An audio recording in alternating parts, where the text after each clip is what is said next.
Nous voulons vous souhaiter la bienvenue à tous sur notre chaîne, chers abonnés et téléspectateurs. Que Dieu vous bénisse. Si vous êtes chrétien et que vous aimez la prière, cette vidéo est pour vous. Assurez-vous de regarder jusqu'à la fin pour ne rien manquer.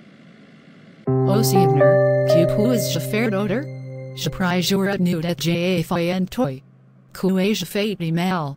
Ja Doni Mafia Jesus Dipu is 10 ans. J. I écoute plusieurs enseignements sur la prière. Qu'est-ce que je ne fais pas bien? Pourquoi mes prières ne sont pas exaucées? Sûrement il y a des choses que je dois comprendre. Je sais que tu es mort et qu'il est toujours là pour m'entendre, mais je pense que je ne prie pas de la bonne manière. J'ai besoin d'un aide du pasteur pour m'édifier davantage sur cette question.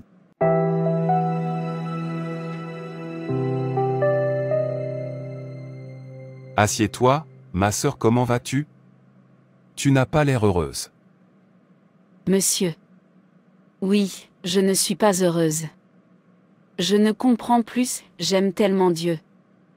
Je prie beaucoup, mais je n'obtiens pas de résultats pour mes prières. Je comprends ce que tu ressens, ne te décourage pas. Monsieur. S'il te plaît, je t'en supplie au nom de Dieu. S'il te plaît, apprends-moi la bonne façon de prier à ce stade. Je sais que j'ai fait des erreurs. Je sais qu'avec ton amour pour Dieu, certainement tu pries beaucoup. Mais je pense que tu fais probablement certaines erreurs. Mais ne t'inquiète pas. Je vais vous expliquer. Oui, monsieur. S'il vous plaît, dites-moi. La prière est un outil puissant et essentiel dans la vie de chaque croyant. C'est notre ligne de communication directe avec Dieu.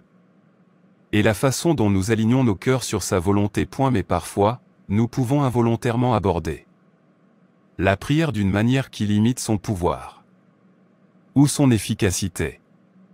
Mais écoutez-moi attentivement, pendant que j'explique les erreurs que les gens font qui concernent la prière.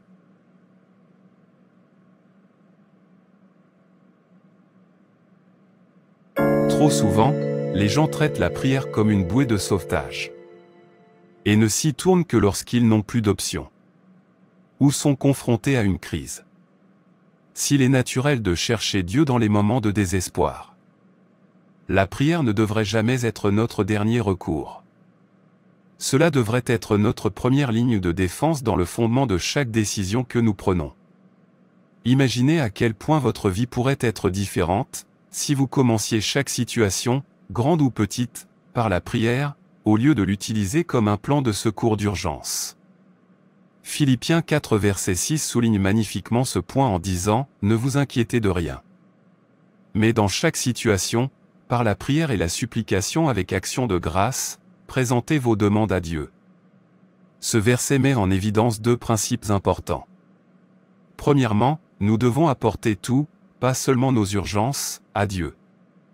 Deuxièmement, nous devons aborder la prière avec action de grâce. Avoir confiance que Dieu est déjà à l'œuvre avant même de voir le résultat. C'est vrai, nous utilisons la prière en dernier recours au lieu de la laisser venir en premier. Je savais que j'avais mal fait les choses. Je ne savais pas comment les combattre en retour. Je ne pouvais plus le supporter. Utiliser la prière comme première réponse plutôt qu'en dernier recours change également notre état d'esprit.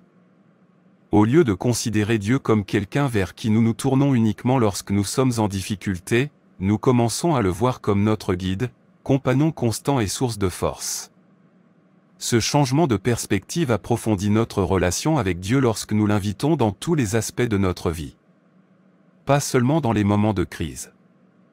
Considérez l'exemple de Jésus tout au long de sa vie.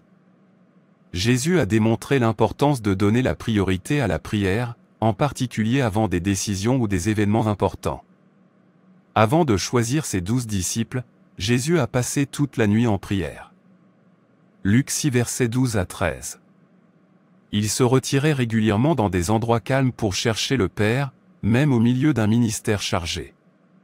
Si Jésus, le Fils de Dieu, a vu la nécessité de prier avec constance et comme première action, à combien plus forte raison devrions-nous le faire?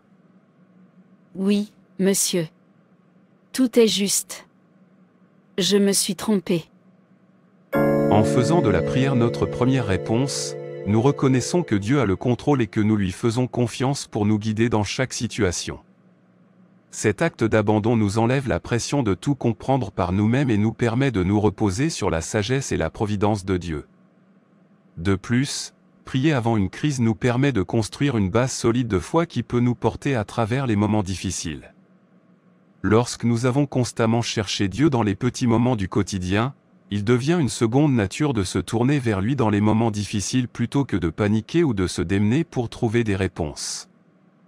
Nous pouvons faire face aux défis en sachant que Dieu est déjà à l'œuvre parce que nous avons été en communication régulière avec lui.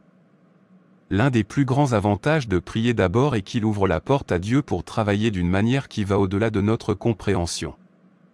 Proverbe 3, 5-6 nous rappelle de faire confiance au Seigneur de tout votre cœur et de ne pas vous fier à votre propre intelligence. Soumettez-lui toutes vos voies et il aplanira vos sentiers. Lorsque nous prions en premier, nous soumettons essentiellement nos plans, nos pensées et nos désirs à Dieu, lui donnant l'espace pour diriger nos pas et nous conduire vers ce qui est le mieux pour notre vie. Donc, s'il vous plaît, ne faites pas l'erreur d'utiliser la prière en dernier recours, faites-en plutôt une priorité, une pratique quotidienne et la première réponse à chaque situation. Invitez Dieu dans vos décisions, défis et victoires dès le début et regardez comment il guide et transforme votre vie en choisissant de prier en premier. Vous construisez une relation plus profonde avec Dieu, faites l'expérience de plus de paix au milieu des tempêtes de la vie et ouvrez la porte à sa puissance d'agir. Dans tous les domaines de votre vie, faites-lui confiance, cherchez-le et laissez la prière être votre première et plus puissante action. Voice. L'une des erreurs les plus courantes que les gens font dans leur vie de prière est d'abandonner trop tôt. Il est facile de se décourager lorsque nous ne voyons pas de résultats immédiats, en particulier dans un monde où nous sommes habitués à la gratification instantanée. Cependant, l'impatience peut nous amener à arrêter de prier, juste au moment où Dieu est sur le point d'agir. La Bible est remplie d'exemples de personnes qui ont persisté dans la prière même quand il semblait que rien ne se passait. Jésus a en fait raconté la parabole de la veuve persistante, dans Luc 18 versets 1 à 8 spécifiquement, pour nous rappeler de toujours prier, et de ne pas abandonner. L'histoire de la veuve persistante est un puissant exemple de la façon dont la persévérance est payante dans la prière. Dans la parabole, une veuve s'est continuellement approchée d'un juge, injuste, pour demander justice. Bien que le juge l'ait initialement ignoré, il a finalement accordé sa demande, non pas parce qu'il était juste, mais à cause de sa persévérance. Jésus a utilisé cette histoire pour souligner que si même un juge injuste répondait aux demandes persistantes, combien plus un Dieu aimant et juste répondra-t-il aux prières persistantes de ses enfants? Une autre erreur, Dieu, s'il te plaît, pardonne-moi. Je le savais. Nous apprenons chaque jour. La persévérance dans la prière ne consiste pas à épuiser Dieu ou à le convaincre de nous donner ce que nous voulons. Il s'agit de démontrer notre foi et notre confiance en ses promesses. Lorsque nous continuons à prier même lorsque nous ne voyons pas immédiatement de résultats, nous montrons que nous faisons confiance au calendrier de Dieu et à son plan. Nous reconnaissons que ses voies sont plus élevées que les nôtres et qu'il travaille dans les coulisses même lorsque nous ne pouvons pas le voir. La prière ne consiste pas seulement à obtenir des réponses. Il s'agit de grandir dans notre relation avec Dieu. Développer la patience et apprendre à compter pleinement sur lui. Souvent, le retard dans la réception d'une réponse à une prière n'est pas dû au fait que Dieu nous ignore ou nous retient ses bénédictions. C'est plutôt parce qu'il nous prépare à la réponse. Il peut y avoir des choses dans notre caractère, notre foi ou nos circonstances qui doivent être affinées avant que nous puissions recevoir ce que nous demandons. Parfois, la période d'attente est un temps de croissance où Dieu renforce notre foi et nous prépare à la percée. Ce n'est pas parce que la réponse n'est pas encore venue que c'est non. Cela pourrait simplement vouloir dire pas encore. Dans la Bible, nous voyons de nombreux exemples de personnes qui ont dû attendre le moment choisi par Dieu. Abraham a attendu 25 ans pour que la promesse de Dieu s'accomplisse, qu'il aurait un fils. Joseph a attendu plus d'une décennie après avoir été vendu comme esclave avant de voir l'accomplissement de ses rêves. Les Israélites ont attendu 40 ans dans le désert avant d'entrer dans la terre promise. Dans chacune de ces situations, l'attente était une partie cruciale du plan de Dieu. Il travaillait dans les coulisses, orchestrant les événements et préparant son peuple à ce qui allait arriver. Un autre aspect de la persévérance dans la prière est de reconnaître que la bataille n'est pas seulement dans le domaine physique, mais aussi spirituel. Dans Daniel 10, le prophète Daniel a prié et jeûné pendant 21 jours, cherchant la compréhension de Dieu. Un ange lui apparut finalement et lui expliqua que la prière de Daniel avait été entendue dès le premier jour, mais qu'il y avait eu une opposition spirituelle qui avait retardé la réponse. Ce récit nous rappelle que parfois le retard que nous éprouvons est dû à la guerre spirituelle et que la persévérance est nécessaire pour briser cette résistance. Oui, monsieur. Je suis tout à fait d'accord avec vous. Il est important de se rappeler que la persévérance dans la prière ne signifie pas des prières répétitives ou stéréotypées. Cela signifie se présenter continuellement devant Dieu avec un cœur de foi et de confiance, même lorsque la réponse est retardée. Jésus lui-même a été un modèle de ce type de persévérance. Dans le jardin de Gethsémanée, la nuit précédant sa crucifixion, Jésus a prié à plusieurs reprises en demandant au Père d'éloigner de lui la coupe de souffrance, si possible. Pourtant, il s'est soumis à la volonté de Dieu, faisant confiance au plan parfait du Père. Alors, comment cultiver la persévérance dans la prière ? Tout d'abord, nous devons développer un état d'esprit qui considère la prière comme une conversation continue avec Dieu et non comme un événement ponctuel. Continuez à présenter vos préoccupations, vos espoirs et vos besoins à Dieu et ayez confiance qu'il vous écoute. Deuxièmement, rappelez-vous la fidélité passée de Dieu. Réfléchissez au moment où il a répondu à vos prières ou est venu à votre secours de manière inattendue. Ces rappels renforceront votre foi et vous encourageront à continuer à prier. L'une des erreurs les plus importantes que vous puissiez faire dans votre vie de prière est de prier sans foi. La prière, par sa nature même, est un acte de foi, une déclaration que vous croyez en une puissance supérieure qui vous entend, se soucie de vous et est capable d'agir pour vous. La Bible indique clairement que la foi est le fondement d'une prière efficace. Jacques 1 verset 6 à 7 nous avertit spécifiquement. Mais lorsque vous demandez, vous devez croire et ne pas douter, car celui qui doute est comme une vague de la mer, soufflée et ballottée par le vent, cette personne ne doit pas s'attendre à recevoir quoi que ce soit du Seigneur.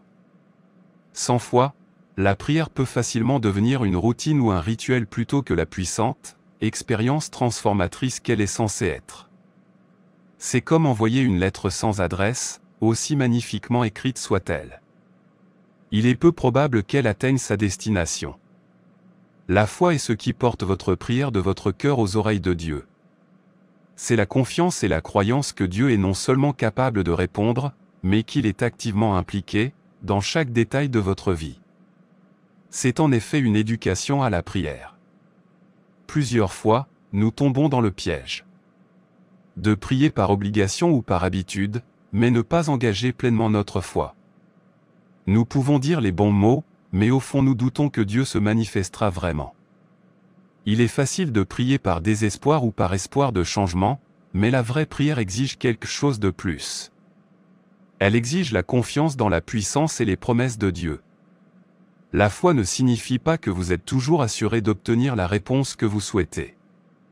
Cela signifie que vous avez confiance que Dieu vous entend et répondra dans sa sagesse et son timing parfait. Lorsque vous vous approchez de Dieu avec foi, vous ne parlez pas simplement dans le vide.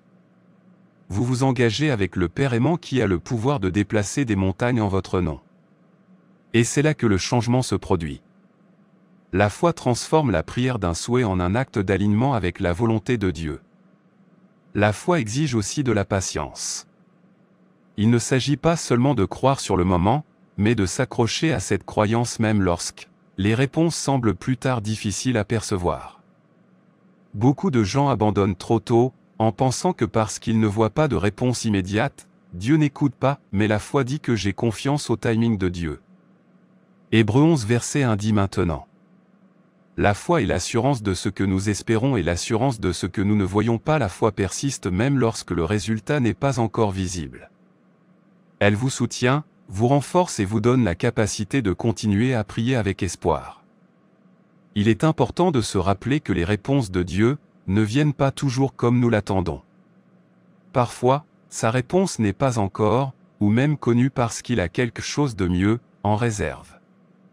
La foi nous permet d'avoir confiance que même si nos prières ne sont pas exaucées comme nous le souhaitons, le plan de Dieu est toujours bon. Ésaïe 55 versets 8 à 9 nous rappelle que mes pensées ne sont pas vos pensées et vos voix ne sont pas mes voix, comme les cieux sont plus élevés que la terre. Ainsi mes voix sont plus élevées que vos voix, et mes pensées que vos pensées. Je vois. Lorsque vous priez, faites-le avec une croyance inébranlable que Dieu est non seulement capable mais désireux d'agir. Dites vos prières avec l'autorité et la confiance qui viennent de savoir qui est Dieu. La foi est la clé qui ouvre la porte à l'intervention divine. Sans elle-même la plus l'éloquence ou les longues prières peuvent ne pas suffire. Mais avec la foi, vous invitez la puissance du ciel dans votre situation en croyant que Dieu répondra à son moment et à sa manière parfaite. Alors ne priez pas seulement avec espoir, priez avec confiance. Ayez confiance en la capacité de Dieu. Ayez confiance en son timing et ayez confiance que ses plans pour vous sont toujours bons. Une prière remplie de foi est le genre de prière qui déplace des montagnes et amène le ciel sur terre. L'une des erreurs les plus courantes que nous commettons dans la prière est de la traiter comme une conversation à sens unique. Nous sommes souvent prompts à présenter nos besoins, nos problèmes et nos désirs à Dieu, remplissant notre temps de prière de demande, de confession et de déclaration. Cependant, nous nous arrêtons rarement assez longtemps pour écouter la réponse de Dieu. Une prière efficace ne consiste pas seulement à parler à Dieu. Il s'agit de cultiver une relation où nous prenons également le temps d'entendre ce qu'il veut nous communiquer. Le psaume 46, verset 10, nous rappelle l'importance du silence. Soyez tranquilles et sachez que je suis Dieu. Ce verset porte une vérité profonde. Il nous appelle à prendre du recul par rapport au bruit de nos pensées et de notre environnement, pour faire taire le flot incessant de nos demandes et à simplement être tranquilles. Le silence nous crée l'espace pour que Dieu parle pour nous guider et nous réconforter. Mais à quelle fréquence nous précipitons-nous dans nos prières, sans jamais attendre de réponse? Une autre grosse erreur. Je fais toujours cela, c'est tellement exact, monsieur. Oh mon Dieu! La prière est au cœur de la communication. Tout comme pour toute relation significative. La communication avec Dieu doit être une voie à double sens. Imaginez essayer de construire une amitié, où une personne parle tout le temps et n'écoute jamais. Cette relation deviendrait rapidement superficielle et insatisfaisante. Le même principe s'applique à notre vie de prière. Lorsque nous ne nous arrêtons pas pour écouter, nous passons à côté de la richesse de la voix de Dieu, dans la profondeur de l'intimité. Lorsque vous priez, faites-le avec une croyance inébranlable, que Dieu est non seulement capable mais désireux d'agir. Dites vos prières avec l'autorité et la confiance qui viennent de savoir qui est Dieu. La foi est la clé qui ouvre la porte à l'intervention divine. Sans elle, même les prières les plus éloquentes ou les plus longues peuvent être insuffisantes. Mais avec la foi, vous invitez la puissance du ciel dans votre situation, en croyant que Dieu répondra au moment et à la manière parfaite. Alors ne priez pas seulement avec espoir, priez avec confiance. Ayez confiance en la capacité de Dieu, ayez confiance en son timing, et ayez confiance que ses plans pour vous sont toujours pour le bien. Une prière remplie de foi est le genre de prière qui déplace des montagnes et amène le ciel sur terre. L'une des erreurs les plus courantes que nous commettons dans la prière est de la traiter comme une conversation à sens unique. Nous sommes souvent prompts à présenter nos besoins, nos problèmes et nos désirs à Dieu, remplissant notre temps de prière de demande, de confession et de déclaration. Cependant, nous nous arrêtons rarement assez longtemps pour écouter la réponse de Dieu. Une prière efficace ne consiste pas seulement à parler à Dieu. Il s'agit de cultiver une relation, où nous prenons également le temps d'entendre ce qu'il veut nous communiquer. Psaume 46, le verset 10, nous rappelle l'importance du silence, « Soyez tranquilles et sachez que je suis Dieu ». Ce verset porte une vérité profonde. Il nous appelle à prendre du recul par rapport au bruit de nos pensées et de notre environnement, pour faire taire le flot incessant de nos demandes, et pour être simplement tranquille. Dans ce silence, nous créons l'espace pour que Dieu parle, nous guide et nous réconforte. Mais à quelle fréquence nous précipitons-nous dans nos prières sans jamais attendre de réponse? Une autre grosse erreur. Je fais toujours ça, c'est tellement précis, monsieur. Il veut partager avec nous. Dieu nous parle de diverses manières. L'une des manières les plus courantes est à travers sa parole. Après avoir prié, passer du temps dans les Écritures permettre à Dieu de vous parler à travers les passages que vous lisez. La Bible est remplie de sagesse, encouragement et réponses que Dieu utilise pour répondre à nos prières. Si vous vous précipitez hors de ce moment de calme ou fermez votre Bible, après avoir présenté vos demandes, vous risquez de manquer la réponse même que vous cherchiez.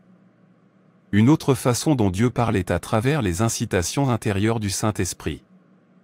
Celles-ci peuvent prendre la forme d'idées soudaines, de petits coups de pouce doux ou de sentiments de paix et de clarté. Lorsque vous apaisez votre cœur après avoir prié, vous donnez au Saint-Esprit l'espace pour bouger et vous diriger. Ces moments de calme peuvent être lorsque vous ressentez un sentiment de réconfort, une nouvelle perspective ou la réponse à une question avec laquelle vous vous débattez. Dieu parle aussi à travers les circonstances et les autres personnes. Avez-vous déjà vécu une situation où tout semblait s'aligner juste après avoir prié, pour obtenir des conseils ou une direction? Ou peut-être que quelqu'un vous a donné un mot d'encouragement, ou un conseil, qui correspondait parfaitement à ce que vous demandiez à Dieu? Ce ne sont pas des coïncidences. Dieu utilise souvent le monde qui nous entoure comme moyen de communication. Cependant, pour reconnaître ces moments, nous devons écouter et faire attention.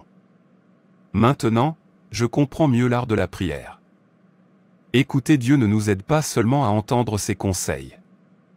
Cela approfondit notre confiance en lui. Lorsque nous prenons le temps d'écouter, nous reconnaissons que la prière ne consiste pas à contrôler les résultats, mais à s'abandonner à la sagesse et au timing de Dieu. C'est un acte de foi qui dit « Dieu, je te fais confiance, pour parler dans ma vie et je suis prêt à attendre tes directives. » Cela change notre perspective, de la tentative de plier la volonté de Dieu à la nôtre, à l'alignement de notre cœur sur ses plans. Écouter dans la prière apporte un sentiment de paix, qui va au-delà de la compréhension. Dans le silence, même si nous n'entendons pas immédiatement une réponse claire, nous pouvons nous reposer en sachant que Dieu nous a entendus et qu'il travaille en notre faveur. Cette pratique de l'écoute silencieuse nous aide à passer de l'anxiété et de l'impatience à la confiance et à la paix. Sachant que Dieu a le contrôle. Mais comment pouvons-nous cultiver l'habitude d'écouter pendant la prière? Cela commence par l'intentionnalité. Après avoir présenté vos besoins, prenez quelques instants pour vous asseoir tranquillement, résister à l'envie de passer rapidement à autre chose, ou de combler le silence avec plus de mots. Au lieu de cela, laissez votre cœur et votre esprit se calmer. Demandez à Dieu de vous parler, puis attendez. Vous n'entendrez peut-être pas quelque chose tout de suite, mais ce n'est pas grave. Parfois, c'est dans les jours qui suivent votre prière que vous ressentirez sa direction à travers sa parole, vos circonstances ou les incitations intérieures de l'Esprit merveilleux. Wow! Ma chère, continuons la prochaine fois. Je dois me préparer tôt pour aller à l'église. S'il vous plaît, venez me voir pour que nous puissions conclure cette discussion. Oui, pasteur, merci beaucoup. La prière est vraiment un article. Je ne pourrai plus jamais prier de la mauvaise façon. Oui, je n'en doute pas. Votre vie est déjà transformée. Allez et faites des exploits au nom de Jésus-Christ. Oui, pasteur. Mes prières produiront certainement des résultats à partir de maintenant. Merci d'avoir regardé. N'oubliez pas de nous soutenir en aimant, en partageant et en vous abonnant à notre chaîne. Que Dieu vous bénisse.